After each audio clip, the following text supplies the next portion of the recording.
Alors nous avons ici une paracha qui est très intéressante, s'appelle Chukat.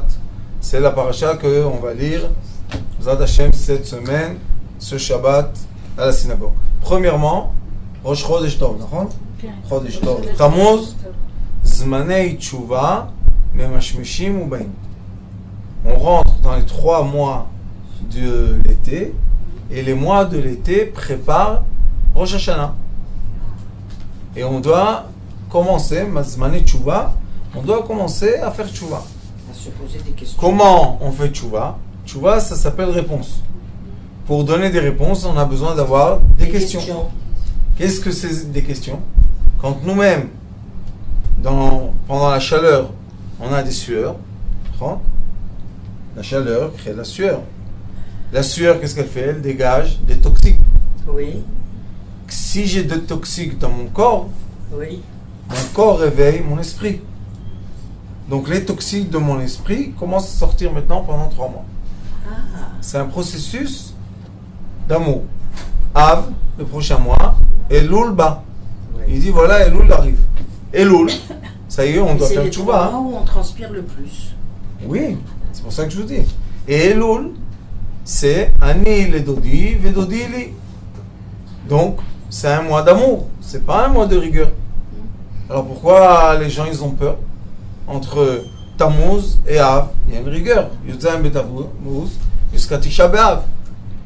Mais il faut étudier la Torah, et la Torah nous explique comment passer ces mois-là, qui sont des mois qu'on doit se détoxiquer pour rentrer dans le mois de la fête, Tishrei. Et après le mois de la fête, qu'est-ce qu'on a? Après, oui, mais après l'été, on a l'automne. Et après l'automne, on va avoir l'hiver. Et en hiver, qu'est-ce qui se fait? On se gèle, il fait froid, on se gèle. Se restreint. Si on a des toxiques dans notre corps et on les gèle, qu'est-ce qu'ils font? Ils font une pollution, ils font des problèmes. Donc c'est le processus naturel qu'Akadosh Baruch a créé dans le monde, c'est de détoxiquer 3 mois par an. Une des façons de se détoxiquer est écrit dans cette paracha. Qu'est-ce qu'il est écrit? Il est écrit comme ça. Vayedaber Hashem el Moshe ve'el Aaron le'emor. Zot chukat haTorah asher tziva Hashem le'emor. Daber el bnei Israel vayikchu elecha para aduma. Temima asher en ba mum. Asher lo ala alea ol. Qu'est-ce qu'elle dit la Torah? Et on a une paracha de para aussi. Mais c'est pas la paracha de para. C'est juste une paracha qui prépare. Il prépare. Qu'est-ce qu'il dit? Akadosh Baruch Hu dit à Moshe Rabbeinu, lui dit, écoute, tu vas prendre une vache rouge, temima, entière, qu'elle n'a même pas un cheveu noir, tous les cheveux sont rouges, et elle n'a pas aucun défaut. Et le troisième chose, c'est que jamais personne l'a utilisée. Elle doit être une vache qui a été libre de sa naissance jusqu'au jour qu'on doit l'utiliser pour purifier les gens. Depuis que mon cher Rabbeinu a reçu cette loi-là, il y a eu seulement 10. Dans toutes les générations, il y a eu seulement 10 fois qu'il y a eu la vache rouge. La vache rousse. Et, Bezrat Hashem, je crois, ou 9 fois. Et peut-être la 10e fois, quand viendra Mashiach Tzidkenu. Pourquoi? Parce que le rôle de la vache, c'est de quoi? C'est de préparer l'eau lustrale. Nous on dit purifier, mais le rôle de la vache rousse, c'est que Akadosh Baruch Hu laisse tranquille. Qu'Akadosh Baruch Hu n'est pas la rigueur avec nous. C'est pour ça que le Mashiach, quand il viendra, il y aura la paix entre nous et Akadosh Baruch Hu. Et pour l'instant, il y a de la rigueur. C'est 2000 ans d'exil. C'est 2000 ans, c'est difficile. Pourquoi? Parce que Akadosh Baruch Hu voit son peuple, qu'il a sorti de l'esclavage, qu'il a sorti d'Égypte, qu'il a emmené au mont Sinaï, qu'il a donné la terre d'Israël, qu'il lui a donné 2 fois le temple céleste, que tous les sages du monde venaient entendre la sagesse qui sortait des Sanhédrin. Et nous, 2000 ans, on traîne, et on traîne, et on traîne. Il dit, quand est-ce que vous allez venir à la maison? Donc, nous avons la vache rousse. Maintenant, la vache rousse fait une chose très intéressante. Premièrement, dans le mot para, il y a le mot aref, laisse. Le nom para, c'est pei, reish, he, c'est la vache, et c'est aussi haref. À l'envers, on dit laisse. Comment on dit? Lâche prise. Lâcher prise. C'est quoi lâcher prise? C'est quand, malheureusement, une personne ne se comporte pas comme il faut. Elle attire sur elle attraction de rigueur. L'attraction de rigueur la tient déformée. Et maintenant, cette personne-là vit une vie déformée. Est-ce qu'il veut à Kadosh Baruch Hu qu'on soit déformé? Non. Alors, qu'est-ce qu'il dit, Moshe Rabbeinu? Il dit, laisse. Toi, lâche prise à Kadosh Baruch Hu. Est-ce que nous, on peut lâcher prise? Non. Pourquoi on ne peut pas lâcher prise? Parce que si on lâche prise de notre vie, on meurt. Alors, il ne veut pas qu'on lâche prise. Il veut qu'on reste vivant. Si tu veux que je reste vivant, toi, lâche prise de moi. Et pas tout le monde est dans cette histoire de vache rousse. C'est seulement les gens qui sont dans le rouge. Et en vrai, elle s'appelle para adouma. Adouma, c'est rouge, c'est pas rousse. Sauf que il n'y a pas de rouge, il y a une rousse. Mais vous savez, le rouge, c'est la couleur de qui? Le Esav. Le Esav, c'est la couleur de qui encore? La colère, non? La colère, c'est l'ange Gabriel. Et qu'est-ce qu'il a dit, Yosef Hatzadik, à l'ange Gabriel?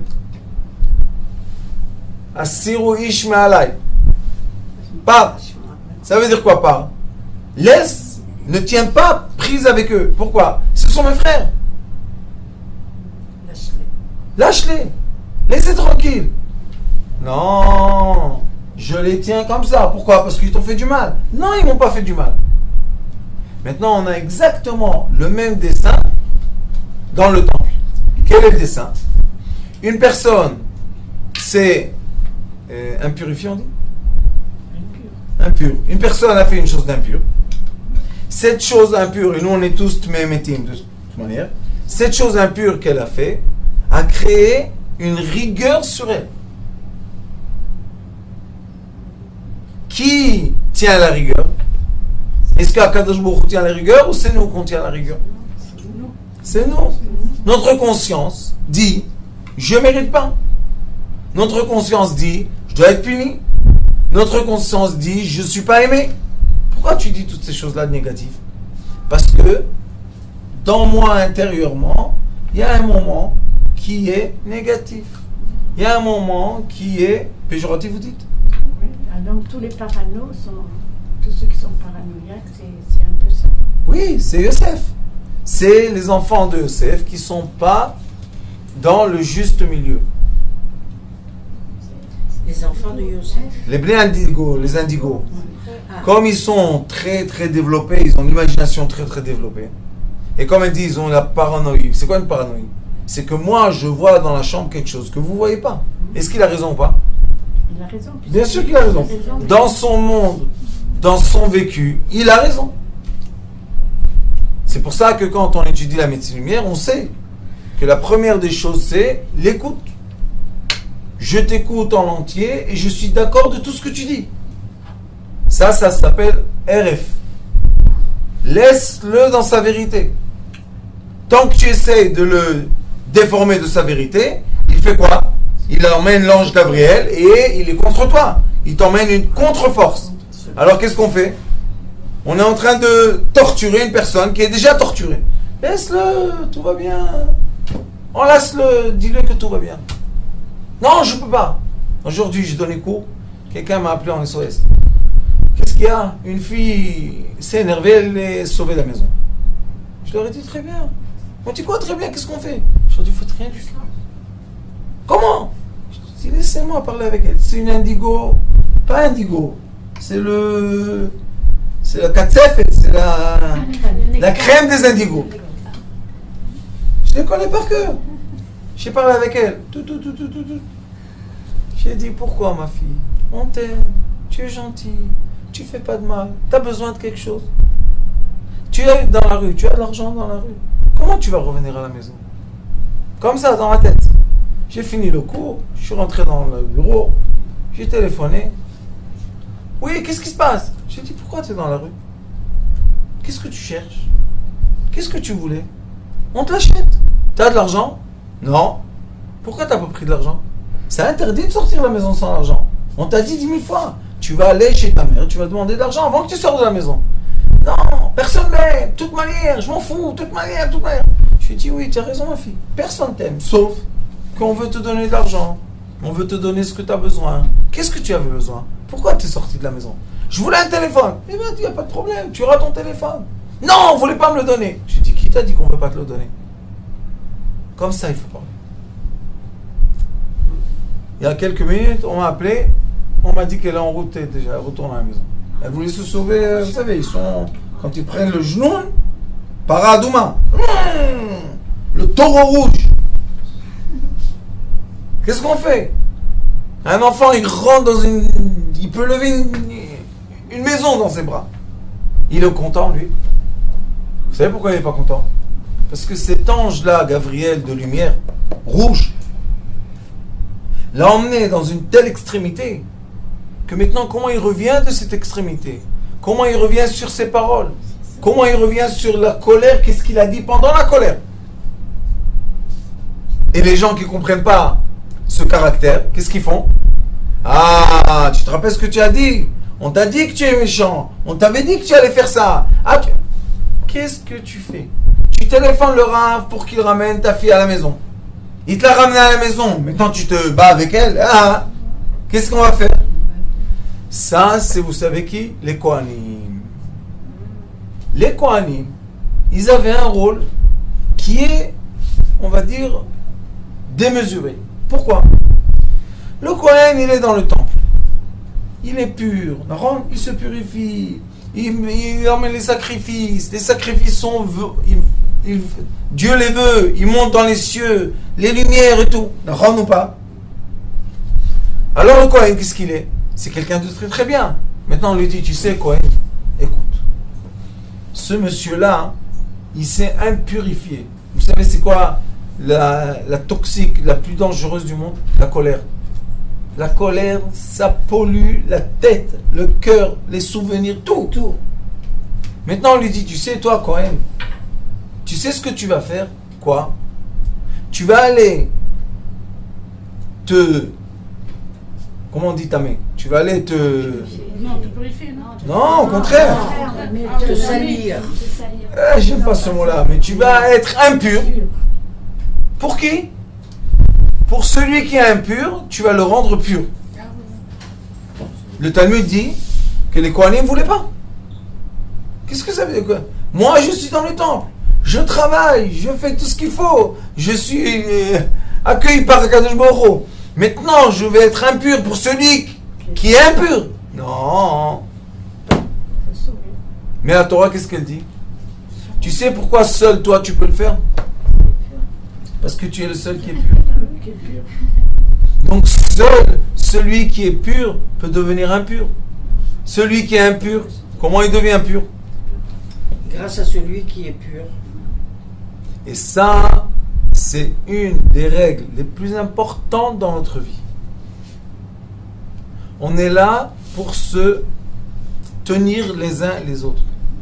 Shlomo HaMelech il dit Ha'ilchu shnaim yardav sheze nofel ze mekimo. Il dit quand ils vont deux ensemble, quand un tombe, l'autre l'aide. Et quand lui qui l'a aidé tomber, son ami l'aide.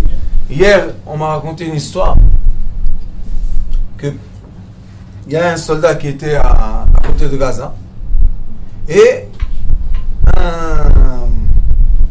de l'autre côté, ils l'ont fusillé et il est tombé par terre.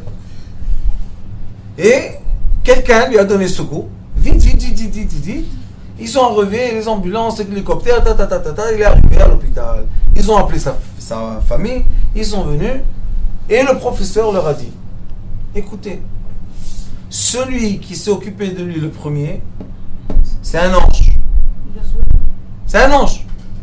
Il lui a sauvé la vie, mais sauvé la vie. Bon, sa famille, c'est des gens religieux. Ils ont dit, on va chercher, c'est qui ce soldat, et on va lui dire merci. Il cherche, la maman, elle est dans les journaux, elle est dans les télévisions, elle cherche, ni vu ni connu. Top. Et qu'est-ce qu'elle a fait? Elle avait un épicier. Épicerie. Donc, tu connais? T'as entendu? Elle avait une épicerie et elle a mis du marbre à l'entrée de l'épicerie. Elle a raconté l'histoire. Qu'elle cherche celui qui veut. Un jour vient une dame. Et elle se met comme ça devant le marbre. Elle lit.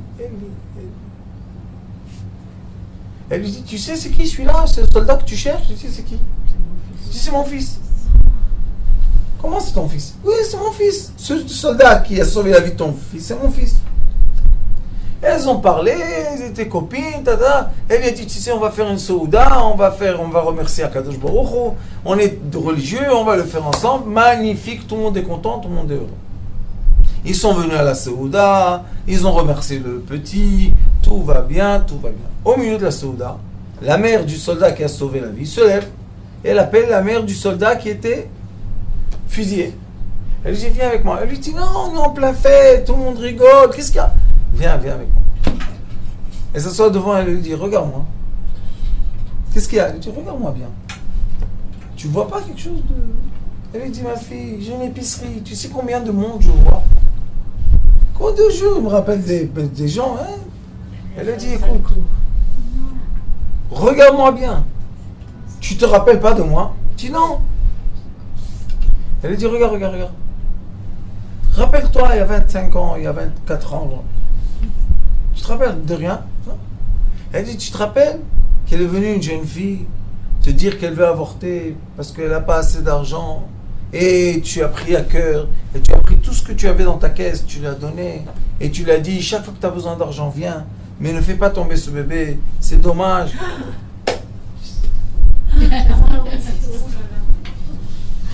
Écoutez bien. La femme, la mère du soldat qui a sauvé la vie de l'enfant, était la maman qui voulait avorter le bébé qui a sauvé la vie de son fils.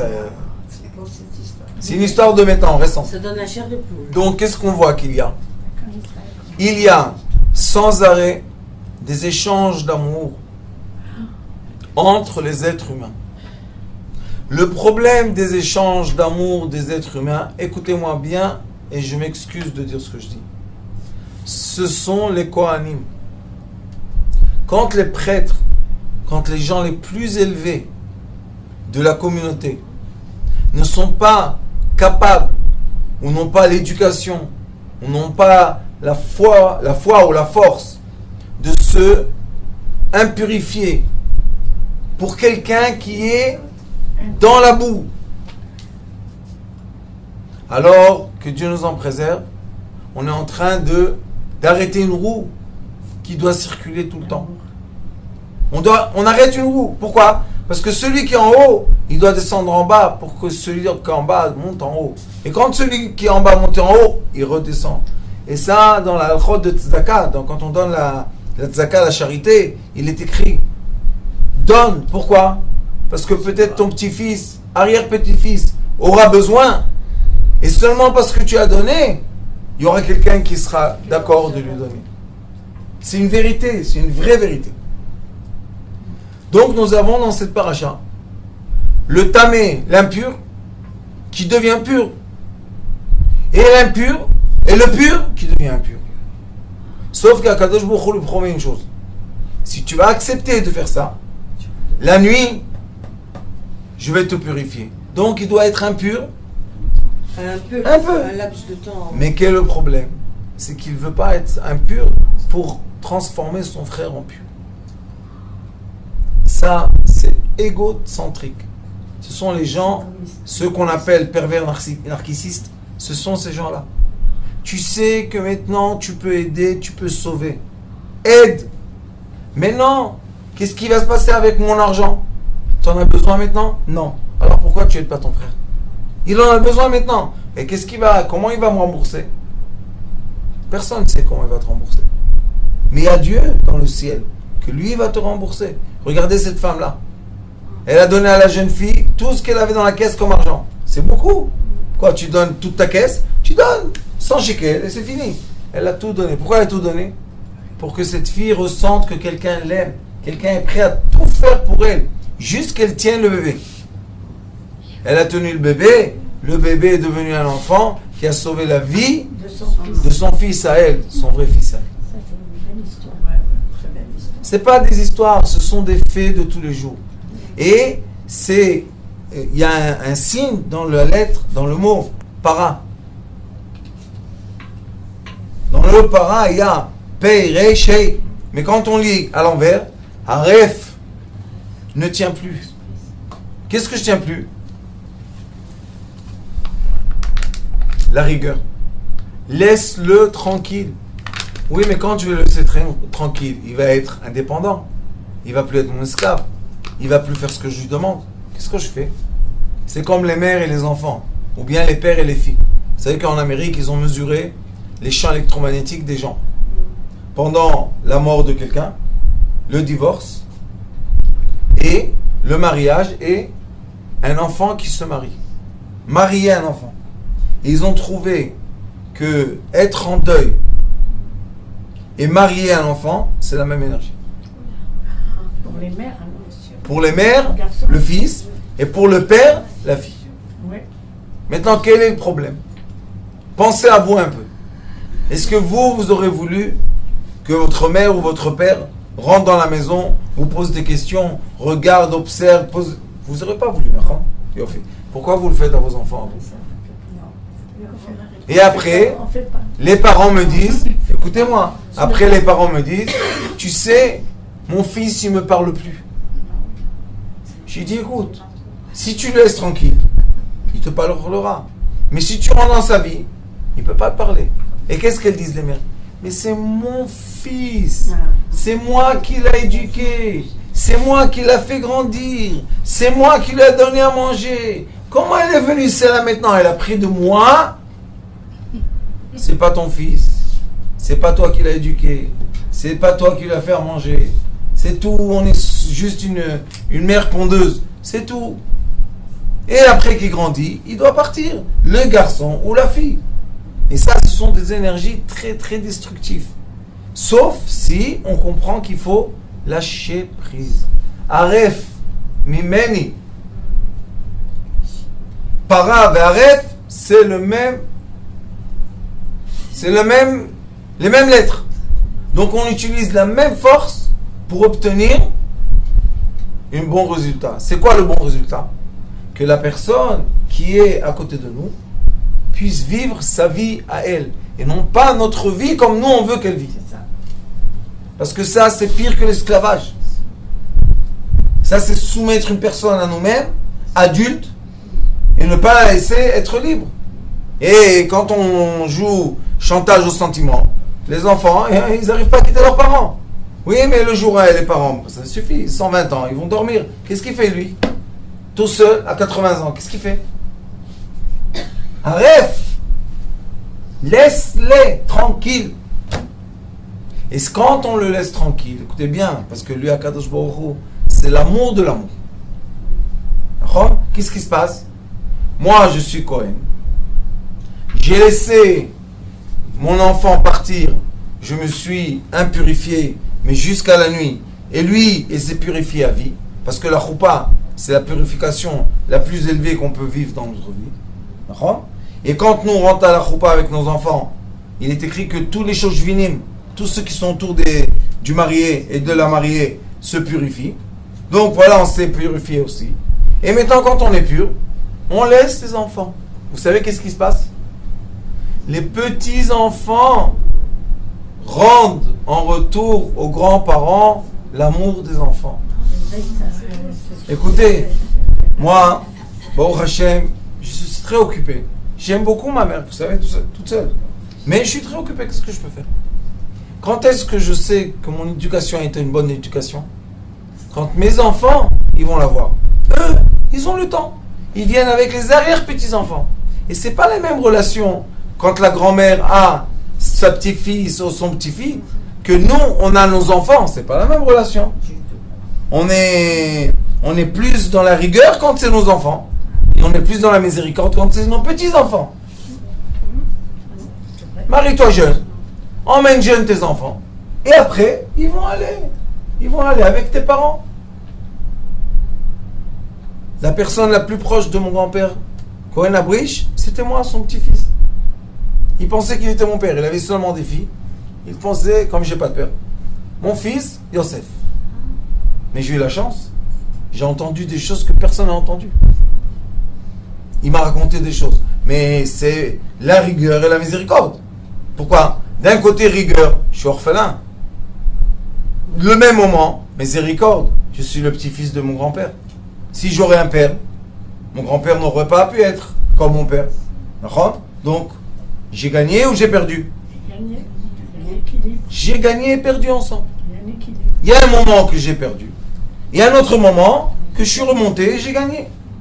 Après le temps, encore une fois on descend. Quand on est descendu, c'est pour ça que la vie s'appelle Galgal Achaim, Gilgul, tout est comme une roue. On descend et on monte et on descend. Et tout va bien. Et s'il te dit la Torah que, vous savez c'est quoi Kéli? C'est le récipient, c'est l'être. Enfin, ça c'est un Kéli. Kéli, il y a quelqu'un qui m'a dit dernièrement, c'est Cohen, Lévi, Israël. C'est bon? Kéli, Cohen, Lévi, Israël, comme Tzibour. Tzibour, Tzadik, Benoni, Racha. Quand on est ensemble, on est un récipient entier. D'accord? Maintenant, qu'est-ce qu'il nous dit la Torah? Toi, le Cohen du Kéli, fais l'échange avec Israël. Hop. D'accord? Lui, il va devenir pur, un Yud, et toi, tu vas devenir impur. Le Lamed, il est au milieu. Kéli, vous mettez les lettres comme ça ou comme ça sort la même chose. Kéli et Kéli. Et si on lit à l'envers, c'est Yilech. C'est quoi Yilech? S'en va. Tu dois le laisser partir. Ça dépose sur quoi? Mon Kéli. Oui, tu as raison, mais c'est Yilech. Alors Yilech. Ubo Yavo Meshech Hazara. Tu veux avoir des petits-enfants, des arrière-petits-enfants? Oui. Laisse-le partir. Et lui, quand il part, il est Yilech, d'accord? Mais quand il rencontre sa famille, il est Kéli. Maintenant, lui, il doit faire l'échange avec son fils. Vis-à-vis de toi, il devient Kéli. Vis-à-vis de ses enfants, il devient Yelech. Rabotai, la Torah, c'est un enseignement d'équilibre. La Torah nous enseigne tout le temps, tous les jours, tous les psukim, tout le temps l'équilibre. On veut trouver le point d'équilibre. C'est pour ça que quand on fait la Seder, on dit Manishtana Alailazé. On a fait assez de cours dessus. Qu'est-ce qui change cette nuit? L'être humain change. Comment il change? En étant lui-même. C'est pour ça que le livre d'Abraham Avinu s'appelle Sefer Yetzira. Il dit utilise les lettres, tourne les lettres. Tu vas trouver toutes les significations de ces trois lettres qui sont ensemble. Donc j'ai tourné les lettres. Kéli, Yelech, Para, Haref. Beaucoup de gens disent, on ne sait pas c'est quoi la signification de para. Et vous savez qu'est-ce qu'il y a encore dans para? Rafé. Rafé. Soigne-la. Donc, c'est quoi vivre un équilibre, vous savez? C'est être soigné de notre vie. Il y a des moments dans la vie que oui, on doit arrêter un peu la purification. Quand c'est trop pur, c'est plus humain. On doit être un peu animal, un peu bestial. Mais si on ne le fait pas, on se déconnecte des êtres qui sont autour de nous. Est-ce qu'on les aime ou pas? Parce que eux ils sont pas à notre niveau, parce que eux ils sont pas purs comme nous, parce que ils sont pas katatanacham. On juge. Et quand on juge, à quoi ça sert que tu es devenu pur? Vous savez qu'une fois, il y avait chez le Baal Shem Tov 2 élèves à lui, Baal Shem Tov. Et ils étaient dans le Bet Midrash. Et ils étudient. Ils voient un jour, il a fait mort. Le deuxième jour, ils voient que la nuit, ils n'ont pas dormi. Ils continuent. Et ils voient qu'ils ne mangent pas. Il dit, dis donc, cela 2 jours, dis-tu, sans dormir, sans manger, ouais, quel tzadikim. Le troisième jour, ils voient qu'ils continuent. Ils ont le feu de fer. Baal Shem Tov, il est venu, il leur a dit, fermez les livres. Allez dans le champ. Il a dit, toi, on a dit sur toi que tu es Baal Shem Tov, un tzaddik et tout. Tu nous dis d'arrêter l'étude de la Torah? Tu n'as pas honte? Il leur a dit, écoutez, ou vous sortez, ou vous allez sortir. Ou à deux pieds comme ça, ou comme ça. Ils ont eu peur, Baal Shem Tov, rigueur.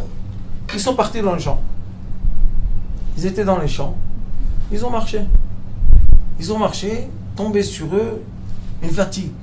Bon, ils sont tombés par terre, ils se sont endormis. Qu'est-ce qu'ils voient dans le rêve? Ils voient dans le rêve que c'est fini, il n'y a plus quoi réparer, c'est fini, ils meurent. Mais est-ce qu'Akadosh Baruch a demandé la mort? Il a dit Torah Traim, je veux qu'avec la Torah, vous vivez, pas que vous mourrez. Alors qu'est-ce qu'on fait? Des fois, et c'est Baal Shem Tov qui a dit, il a dit et la sot la Hashem et faire au Toratecha. Tu veux faire pour Akadosh Baruch Hu, arrête l'étude. Pourquoi? Parce que tu es trop. Tu vas t'embobiner, tu vas aller dans un endroit pas bien, tu vas pas dormir, tu vas pas manger, tu vas pas. Ça va te prendre. Tu vas avoir la mayonnaise qui tombe. Hop, ça devient du vinaigre. C'était une mayonnaise. T'as exagéré. Tout dans la vie, le roi Salomon, qui était l'être le plus intelligent sur terre, a dit trouve la moyenne. Ne cherche pas les extrémités. Ici, la Torah elle nous dit le Kohen et Israël, je veux les mettre ensemble dans un endroit qui s'appelle quoi? Une vache qui va purifier et intoxiquer.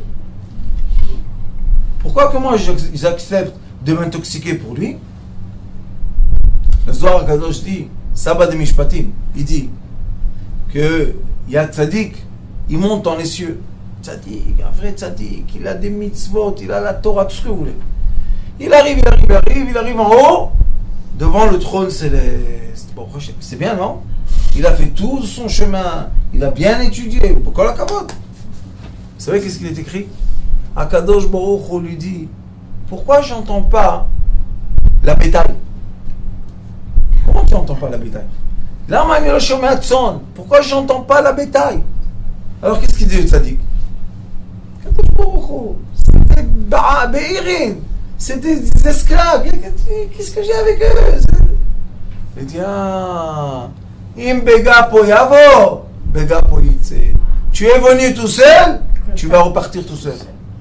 Pourquoi? Tu veux venir en face du trône céleste? Emmène-moi au moins 1000 personnes avec toi. Montre-moi comme mon cher Rabbeinu, que tu es descendu jusqu'au dernier des derniers. Tu lui as donné la main pour l'élever. Montre-moi ça. Non, Akadosh Baruch Hu, je me suis purifié pour moi-même. Paradouma. Tu veux Mashiach?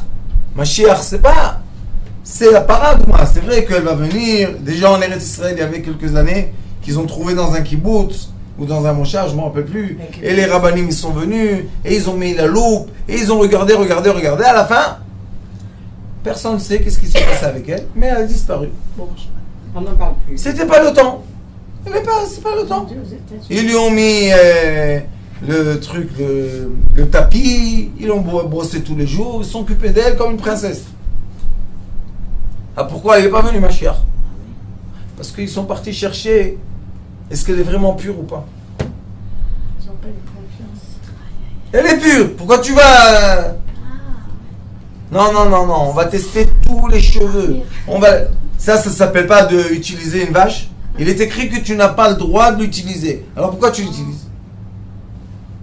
Tu cherches. Laisse-la. Si elle grandit, elle a des cheveux noirs, c'est fini, elle n'est plus paradouma. Mais si elle grandit comme il faut, laisse-la grandir. S'il vient Mashiach, on va la brûler. S'il vient pas, elle vit sa vie, elle meurt comme tout le monde. C'est pour ça que nous, on doit comprendre des choses importantes. On doit chercher le juste milieu et l'équilibre. Malheureusement, nous sommes dans une génération en Eretz Israël qui est en train de polluer, excusez-moi de dire ça, le monde entier judaïsme. Ça devient un monde d'extrémité Et il n'y a plus la tolérance. Hier, quelqu'un est venu me voir, il m'a dit, Rav, comme tu es tolérant, incroyable. J'ai dit, je m'excuse, mais moi, je ne suis pas du tout tolérant. Il m'a dit, mais on t'a vu, il y a Dr. Dreamer qui a publié le livre Secret de l'amour, comment être ensemble en hébreu. Alors j'ai été là-bas, je l'ai aidé à question-réponse. Il m'a dit, mais Rav, quelle tolérance, comment tu l'as enlacé dans tes bras, c'est un laïc, et toi tu es un Rav. J'ai dit, moi je suis tolérant. Moi je fais Shulchan Aruch. Pourquoi tolérant? Mais c'est de la tolérance. Comment tu parles avec un être comme ça? Il n'a pas la qui passe sur la tête. J'ai dit, tu sais qu'est-ce qu'il a sur sa tête, lui? Tu connais, tu sais le zakat qu'il fait, tu sais les bonnes actions qu'il fait, tu sais combien de malades il guérit. C'est la main de Dieu qui guérit, pas lui qui guérit. Alors pourquoi tu parles comme ça? Ils ne comprennent pas que l'enseignement profond de la Torah, c'est exactement ce qu'on doit faire. Connaître l'enseignement profond. Et l'enseignement profond de la Torah, c'est l'amour de son prochain malgré sa différence. La preuve, la parole, la vache rousse, oui. La preuve. Le Kohen qui est ultra pur. Ultra, vous savez qu'est-ce que c'est? Il est dans le Beth Amikdash. Qu'est-ce que vous voulez de plus? Ultra pur. Lui, il doit sortir du Kodesh HaKodashim, du Beth Amikdash. Il doit aller dans l'endroit impur, égorger la para, égorger la vache, la brûler, jeter la cendre pour purifier qui? Celui qui a fait une chose impure. Pourquoi je te purifie toi? Meurs. Comment on dit en japonais? Crève. Pourquoi tu parles comme ça? La Torah elle dit non. Si tu penses comme ça, toi-même. Pourquoi? Parce que tu ne crois pas qu'Akadosh Baruch Hu va te purifier. Et comme ta purification que tu fais, si elle serait vraie, et tu sais que c'est dans la main de Dieu, tu n'aurais pas peur. D'accord? Quand on sait qu'Akadosh Baruch Hu me donne demain matin 10 000 shekels, et j'ai à la maison 10 000 shekels, pourquoi je ne donne pas 10 000 shekels? Demain je vais les recevoir aussi. Non, tu es 20 000. Et qu'est-ce qu'on peut faire avec 20 000 shekels maintenant chez moi? Rien. Oui, mais tu ne comprends pas. Si tu vas donner, peut-être tu ne vas pas recevoir. J'ai dit oui, tu es sûr. Si je ne vais pas donner, c'est sûr que mes enfants ne vont pas recevoir. Ça, c'est sûr. Pourquoi? Parce que je n'ai pas fait tourner la roue. Il faut savoir faire tourner la roue. Moi, quand j'avais de l'argent, Baruch Hashem, je n'ai jamais emprunté de l'argent. Et donné en emprunt. Jamais.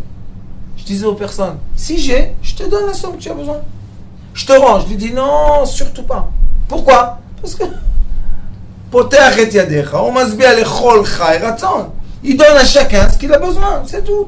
Par hasard ou pas par hasard, j'avais chez moi ton argent. Qu'est-ce qu'il a? C'est fou quoi? Qu'est-ce qu'il fait? J'ai dit oui, mais regarde ce qui s'est passé. Tu es venu chez moi pour que je te donne. Voilà, je t'ai donné, tu ne veux pas recevoir. Comment on fait? Comment on sait? Comment on sait? Vous savez, je dis toujours dans les cours, je dis aux jeunes, je dis, tu sais, un père et une mère, ça y est, ils ont leur retraite, ils ont mis de l'argent de côté, tout va bien. Quand ils savent qu'un de leurs enfants galère, mais vraiment, les avocats, les comment ça s'appelle chez vous en français? Les huissiers. Les huissiers et tout. Pourquoi? Pour 3 000 euros, on pollue la vie d'une personne. Donne-lui. Qu'est-ce qu'il fait le fils? Non. Je ne prendrai jamais de ta main. Pourquoi tu ne prendras jamais de ma main? Qu'est-ce qu'il y a? Alors pourquoi tu pleures? Pourquoi tu es malheureux? Parce que je veux qu'il me le donne à moi. Voilà, il te l'a donné. Qu'est-ce que tu veux? Que la main de Dieu sorte du ciel et te donne de l'argent? Qu'est-ce que tu cherches? Non. Moi, l'orgueil. Ouais, c'est ce que j'allais dire. Et que Dieu nous en préserve. Les parents, vous savez comment ils pleurent? On a l'argent qu'ils prennent. Alors ils téléphonent à l'autre frère. Fais-moi plaisir, prends, donne-lui. Ça devient une salade. Pourquoi on doit mêler toute la famille dans une histoire de père et enfant? Pourquoi?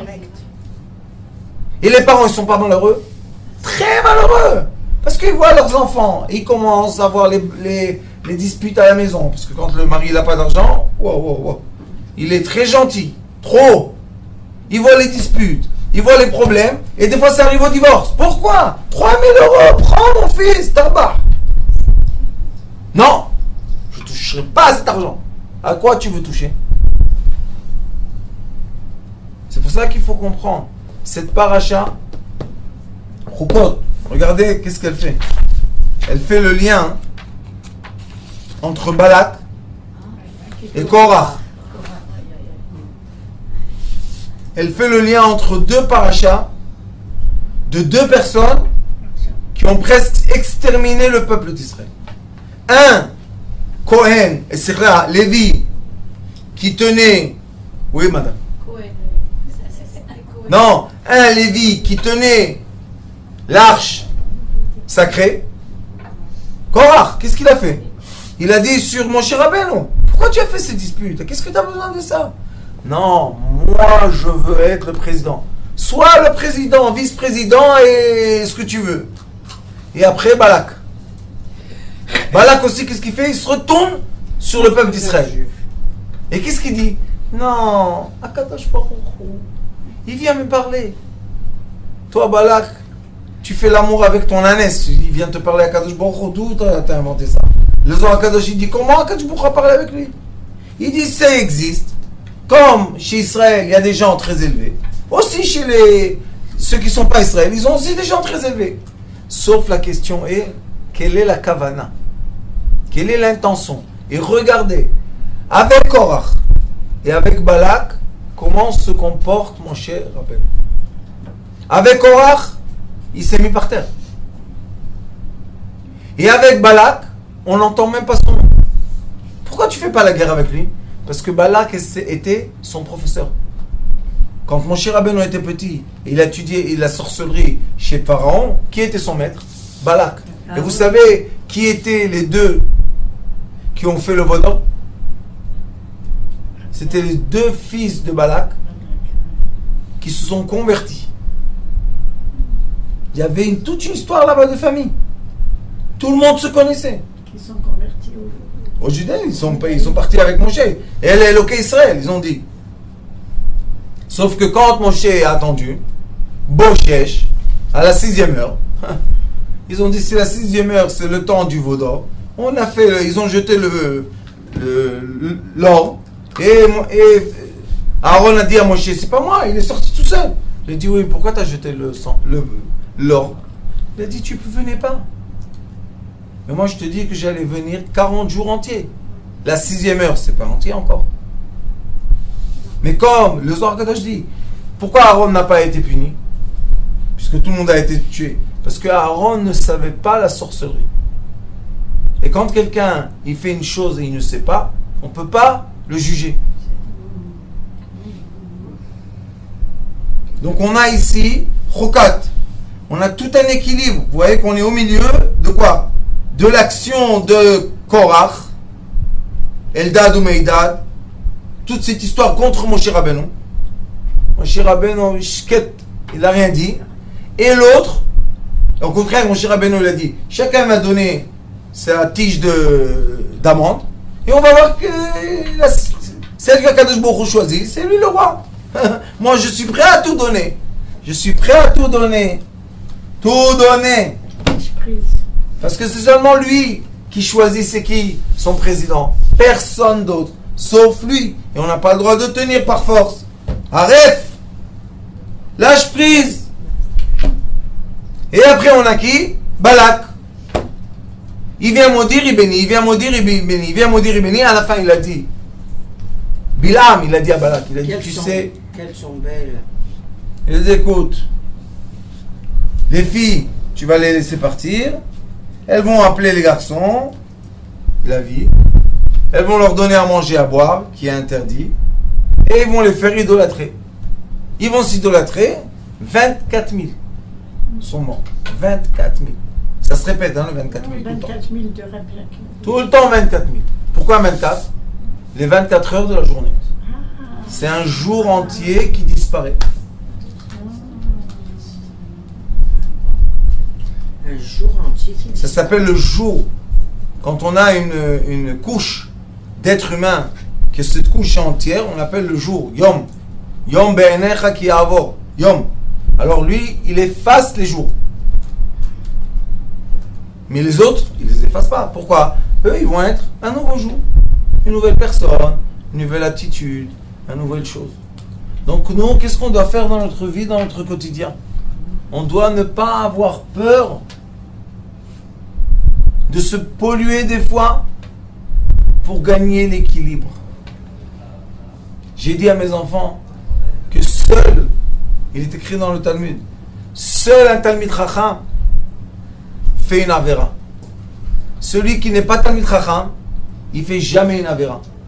Pourquoi il ne fait pas une avéra? Pourquoi celui qui est ignorant ne peut pas faire une faute? Parce qu'il n'a pas la conscience de la faute. Parce qu'il ne sait pas qu'est-ce qu'il fait. Mais si c'est un sage, il sait ce qu'il fait. Et vous savez ce qu'il est écrit? Avera les chemins. Des fois, on doit faire une faute pour le bien. Ça veut dire quoi, faute? Tu vas fauter, tu vas tomber, tu vas aller dans les 49 attributs de impureté pour faire quoi? Sauver ton frère. Ah non, non, moi je ne me salis pas, je ne veux pas me baisser pour... tu ne veux pas te salir? Il n'y a pas de problème. Pas de problème. On est dans une génération que seuls de la génération d'avant, ils se sont dit purs et rendent tous des anges. Regardez quelle génération on a d'enfants qui quittent la Torah tous les jours, des filles et des garçons. En fraction de seconde, ils prennent leur crise de nerfs. Pourquoi comme ça? Parce qu'ils ont vu leurs parents détester les autres. Ils n'ont pas vu Cohen qui s'impurifie pour qui? Pour l'autre. Une fois, j'ai entendu d'un rabbin qui m'a raconté qu'il était au Maroc. Et Shabbat, il est parti à la synagogue. La synagogue, elle était à côté du souk, à côté du marché. Et quand il va le matin à la synagogue Shabbat, il entend des coups. Ils sont en train de frapper quelqu'un avec la police, le frappe. Il est parti voir qu'est-ce qui se passe. Il a dit à quelqu'un, dis-moi, pourquoi il le frappe? Il lui dit, celui-là, c'est un juif qui fume Shabbat. Il se moque de Dieu ou quoi? Ils l'ont massacré. Il a couru à la synagogue. C'était au milieu du Sefer Torah.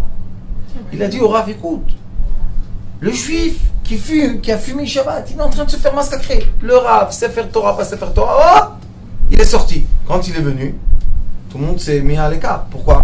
Parce qu'au Maroc, quand il y avait un Rav ou un imam ou quelqu'un, il a dit au policier, dis-moi, à qui il appartient celui-là? À toi ou à moi? Alors il lui a dit, oui, mais celui-là, vous devez le tuer. Pourquoi? Parce que il a transgressé le Shabbat. Vous savez qu'est-ce qu'il a dit le Rav? Lui, il m'appartient à moi. Toi, tu n'as pas le droit de le toucher. Il est à moi. Donne-le-moi. Il a pris le monsieur. Il était témoin, celui qui m'a raconté. Il était témoin de ses yeux. Le Rav l'a pris. Il l'a emmené à la synagogue. Il lui a donné à boire. Il lui a donné à manger. Il s'occupe de lui. Tout le monde dit, Rav, le Sefer Torah ouvert, tu sors de la synagogue. Quoi? Tu n'as pas peur de Dieu? Il leur a dit, avoir peur de Dieu, c'est s'occuper de ses enfants. Ça, c'est la crainte de Dieu. Pas, moi, je suis un pur. Et voilà, la génération des purs. Mais eux, qu'est-ce qu'ils vont faire naître? Ils vont refaire naître des enfants qui vont chercher la pureté. Et c'est comme ça, nous sommes une roue. Pourquoi nous sommes une roue? Parce que nous sommes un véhicule qui transporte dans le temps. On est tout le temps, on revient en réincarnation et on revient et on repart. Pourquoi? Parce qu'on est transporté dans le temps. Le temps passe. Transport dans le temps, transport dans le temps, transport dans le temps. Jusque qu'un jour on va arriver au temps de Mashiach Tzidkenu. Amen. On espère que ce soit maintenant.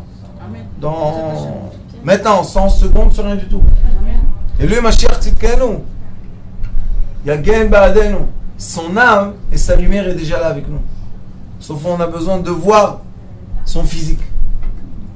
Alors chaque fois que vous étudiez Paradouma, il faut se rappeler, on est Tammuz. Zmané tchouva memashmeshim ubaim. C'est quoi tchouva? Faire tchouva, c'est donner la réponse à quoi? À un problème. Maintenant, tournez la roue.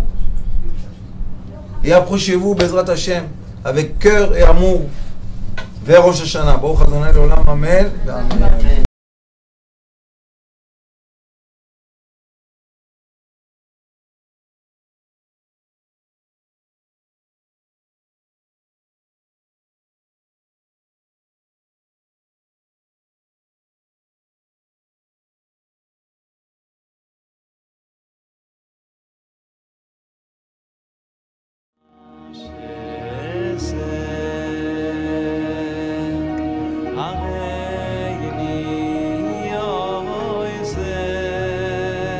הוא היה אומר לי, בבית שלי יש מלאכים, לא רוצה לצאת מהבית.